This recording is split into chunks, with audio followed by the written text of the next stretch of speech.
네, 국감 현장 인터뷰 시간입니다. 오늘은 외통위의 심윤조 의원을 직접 만나 뵙고 국감과 그리고 현안에 대한 이야기를 직접 들어보도록 하겠습니다. 의원님 안녕하세요. 네, 안녕하세요. 네, 연합뉴스TV 박진영 기자입니다. 반갑습니다. 어제 이제 TTP가 타결이 됐습니다. 문제는 이 TTP 타결로 우리나라에 좀 여파가 심할 것이다 이런 예상이 나오는데 어떻게 예상을 좀 하고 계신지요? 우선은 그 TPP에 참가한 12나라 중에서 일본과 멕시코를 제외한 나머지 10나라하고는 우리가 FTA를 체결하고 있어요. 그래서 그 여파는 그리 크지는 않을 것이다. 근데 다만 일본과 우리가 그 무역 문제를 놓고 좀 경쟁이 치열해질 거다 이렇게 봅니다. 특히 일본이 자동차 부품이라든지 반도체 또 가전제품 이런 곳에서 이런 부분에서 그 관세 인하를 또는 관세 철폐를 받기 때문에 그 분야에 있어서 우리와 수출 경쟁력의 싸움이 좀 치열해질 것이다라고 생각이 돼요. 네. 그래서 저희도 하루빨리 TPP에 가입하는 방안을 찾아야 될 시점이다 이렇게 보고 있습니다. 그렇군요. 어떻게 보면 지금 한중 FTA를 조속히 체결해야 되는 것도 여기에 관련이 된 내용이라고 생각이 되는데 한중 FTA 지금 조속히 체결이 될 수 있을까요? 어떻습니까? 그러니까 체결은 됐고 이제 비준이죠. 비준이요. 네, 그게 뭐 큰 문제는 없으리라고 봐요.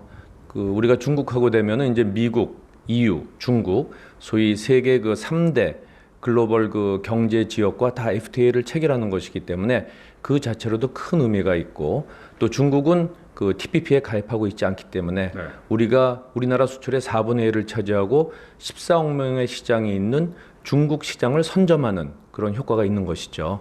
그래서 특히 또 중국과 하면은 그 발효일에 일단 관세가 한 번 인하가 되고 내년 1월 1일에 또 인하가 되기 때문에 금년 중으로 꼭 발효시킬 필요가 있다 이렇게 보고 있습니다. 또 우리 농가에서 굉장히 민감하게 생각하고 있는 소위 민감 품목, 뭐 쌀이라든지 고추라든지 마늘, 또 조기 이런 것들은 다 그 제외를 했기 때문에 그 특별히 농가와 수산업계에서 그렇게 걱정하시는 분야는 많이 배려가 돼 있다 하는 겁니다. 그럼에도 불구하고 앞으로도 피해가 예상될 수 있는 농산, 축산, 수산업 분야에 대한 보완 대책을 저희가 지금 국회에서 마련하려고 그러고요. 그것을 위해서 이번 달 말에 여야정 협의체를 구성할 예정으로 있습니다. 그래서 금년 중에 그 한중 FTA는 통과가 될 수 있도록 국회 차원에서 최선의 노력을 기울이려고 하고 있습니다. 네.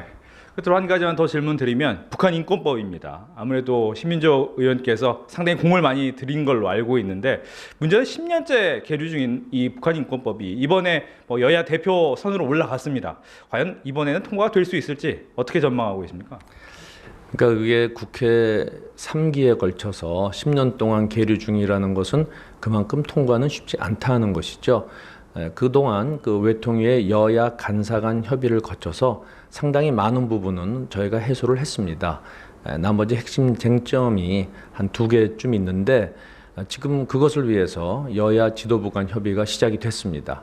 그래서 저는 국민 여론 또 세계 여론이 한국이 북한 인권법을 갖지 않고 있다는 데 대해서 많은 비판의 목소리가 있기 때문에 이번에는 야당도 그러한 국민의 여론, 세계의 여론을 알고 있기 때문에 북한 인권법 통과에 좀 더 많은 열의를 기울일 것이다 이렇게 기대를 하고 있습니다.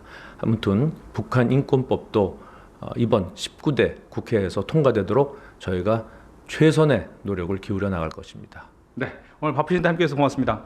고맙습니다. 네. 네, 지금까지 국감 현장 인터뷰였습니다.